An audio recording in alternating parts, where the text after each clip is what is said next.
Smart saving plan తో మీ ఆత్మీయులకు ఉజ్వలమైన సురక్షితమైన జీవితం అందించండి. టాటా ఏఏతో ఇది సాధ్యం.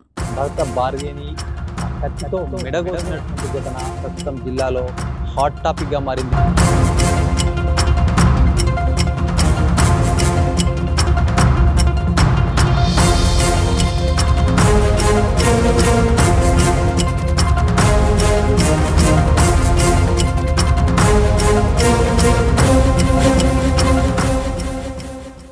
ప్రస్తుతం సమాజంలో విరివిగా కూడా కోపాలు పెరిగిపోతున్నాయి. ఒకరంటే ఒకరికి ద్వేషం కూడా పెరిగిపోతుంది. ఒక సంఘటన ప్రస్తుతం నిజామాబాద్ జిల్లా వ్యాప్తంగా కలకలం సృష్టిస్తూ ఉంది.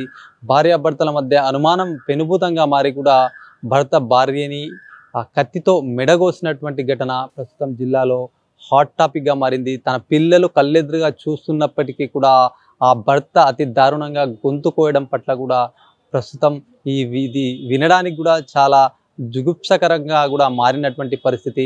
అనుమానమే పెనభూతమైంది. రెంజల్ మండలం సాటాపూర్ గ్రామానికి చెందిన గంగాధర్ గత కొన్నేళ్లుగా కూడా దుబాయ్ వెళ్ళేవాడు.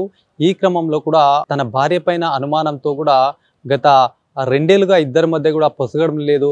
ఇద్దరు కలిసి కూడా విడాకులు కూడా కోరినటువంటి నేపథ్యం. ఇదంతా ఉన్నటువంటి సిచ్యువేషన్లో కూడా భార్య అంజలి జగిత్యాల జిల్లా మెట్పల్లి గ్రామానికి చెందినటువంటి ఆమె ప్రస్తుతం ఆర్మూర్లో నివాసం ఉంటుంది. వాళ్ళకి ఇద్దరు పిల్లలు, ఇందు స్పందన అనే ఇద్దరు పిల్లలు. ఆ ఇద్దరు పిల్లల్ని కూడా చదువు పర్పస్గా కూడా ఆమె ప్రస్తుతం అయితే ఆర్మూర్లో ఉంటున్నటువంటి క్రమం. ఇద్దరి మధ్యలో కూడా గొడవలు ఏర్పడ్డాయి.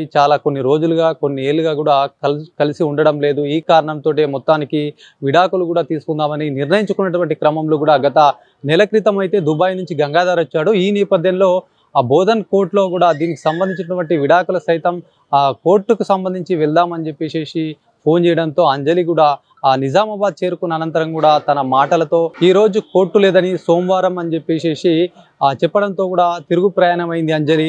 ఈ క్రమంలో ఫాలో చేసినటువంటి గంగాధర్ ఆర్మూర్లోని ఆమె ఇంటికి వెళ్ళి పిల్లలు చూస్తుండగానే గొంతును కత్తితో కోయడం మొత్తం కూడా ఆ గ్రామంలో విషాద ఛాయలు సైతం నెలకొన్నాయి.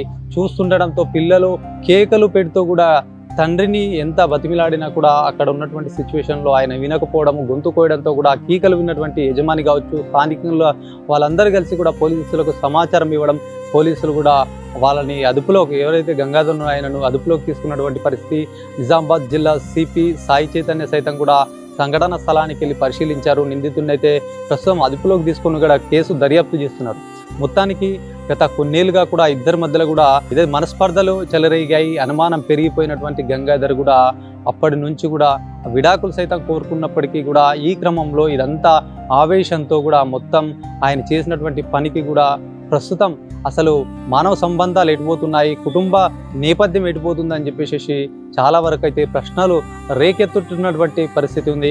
మరి ఇట్లాంటి అగాధంలో మునిగిపోయింది ఆ కుటుంబం. ప్రస్తుతం ఆ తల్లి పోయిన బాధలో కూడా ఇద్దరు పిల్లలు కూడా అనాథలుగా మారినటువంటి సిచ్యువేషన్. కోపం, అనుమానం కూడా ఎలాంటి స్థాయిలో ఉన్నటువంటి అనుబంధం అయినా సరే ఇట్లాంటి కోపం కావచ్చు, అనుమానంతో కూడా మొత్తం కుటుంబం కూడా విచ్ఛిన్నమైపోతున్నటువంటి పరిస్థితిలో ఇలాంటి ఘటన కూడా జిల్లా వ్యాప్తంగా కలకలం సృష్టించిందని చెప్పొచ్చు.